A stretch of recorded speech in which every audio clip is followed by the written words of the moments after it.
Assalamualaikum warahmatullahi wabarakatuh. Dulur-dulur dimanapun keberadaannya, semoga tetap dalam naungan rahmatnya, taufik rahmatnya, sehat jasmani dan rohani.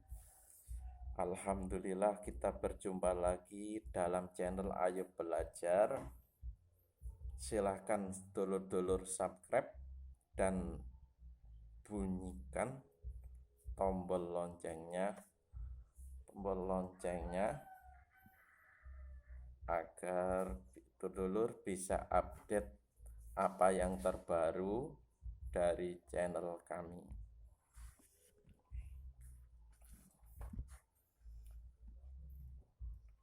Semoga dulur-dulur senantiasa berusaha dan sekuat tenaga mengaplikasikan amal yang tetap bermakna. Berhati-hatilah bagi orang-orang yang ibadahnya temporal, karena bisa jadi perbuatan tersebut merupakan tanda-tanda keikhlasannya belum sempurna.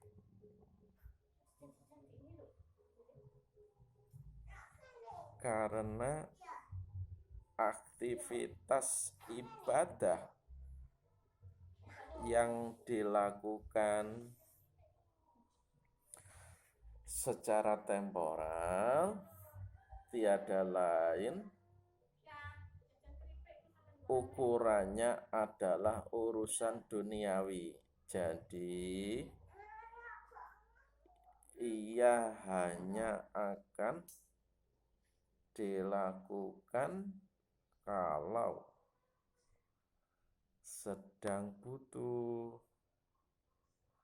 sedang dilanda musibah, atau sedang disempitkan oleh ujian dan kesusahan. Jadi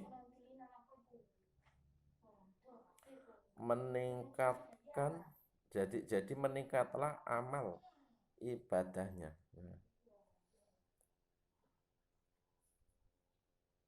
Tidak demikian halnya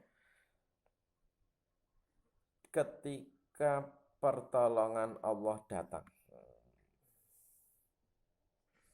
Kemudahan menghampiri,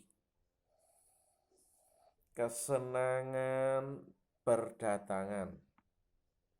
Justru kemampuan bersenang-senangnya bersama Allah malah menghilang. Jadi bagi yang amalnya temporal,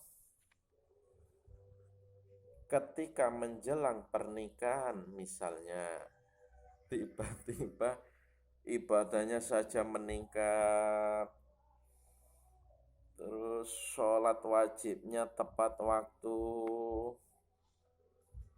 puasa sunnahnya dijalani dengan istiqomah, dan bahkan tahajud pun dengan khusyuk setiap hari.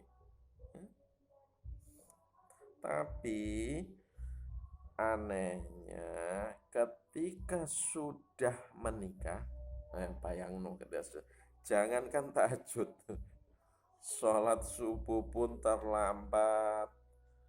Ya Allah ya Karim, ini perbuatan yang sangat-sangat memilukan. Sudah diberi kesenangan, justru malah melalaikan perintahnya, ya. Harusnya sesudah menikah berusaha lebih gigih lagi dalam bertakarub kepada Allah sebagai bentuk ungkapan rasa syukur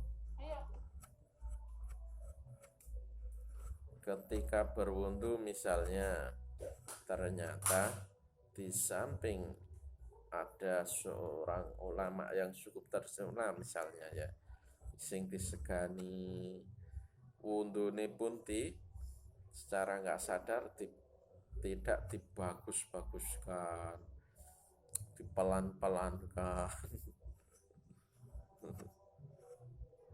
Lain lagi ketika tidak ada siapapun yang melihat, untuk kita amburadul dilakukan dengan seadanya dan lebih dipercepat.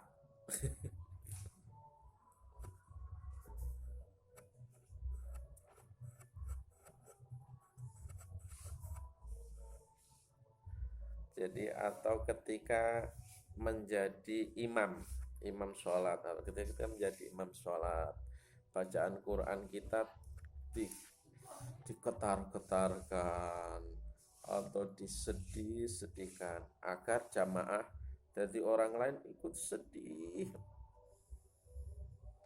Tapi kalau sebaliknya, ketika kita sholat sendirian, sholat kita menjadi kilat, gak sampai menjadi 5, cukup satu, cepat sekali, buset dah. Ya Allah ya Karim, kalau sholat sendirian wis pokoknya cepet gitu ya. Tapi kalau nggak ada orang lain, jadi kelihatan lebih bagus. Apalagi sampingnya ada ustadz yang membuni, gerakannya dibagus-baguskan. Jadi hati-hatilah dulur, bisa jadi ada sesuatu di balik ketidakikhlasan itu ibadah kita ya. Karenanya kalau melihat amal-amal kita, lakukanlah. Jadi apa yang dilakukan? Jadi melemah kualitas dan kuantitasnya ketika kita beramal ya. Ketika kita diberi kesenangan, maka itulah tanda bahwa kita kurang ikhlas dalam beramal. Hal ini berbeda dengan hambanya yang telah menggapai makom ikhlas,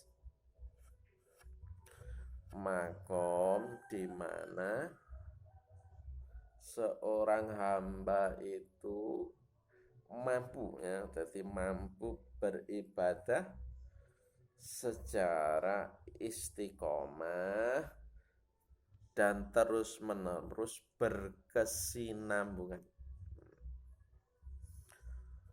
Ketika diberi kesusahan misal, dia akan segera saja bersimpuh, bersujud, merindukan pertolongan Allah.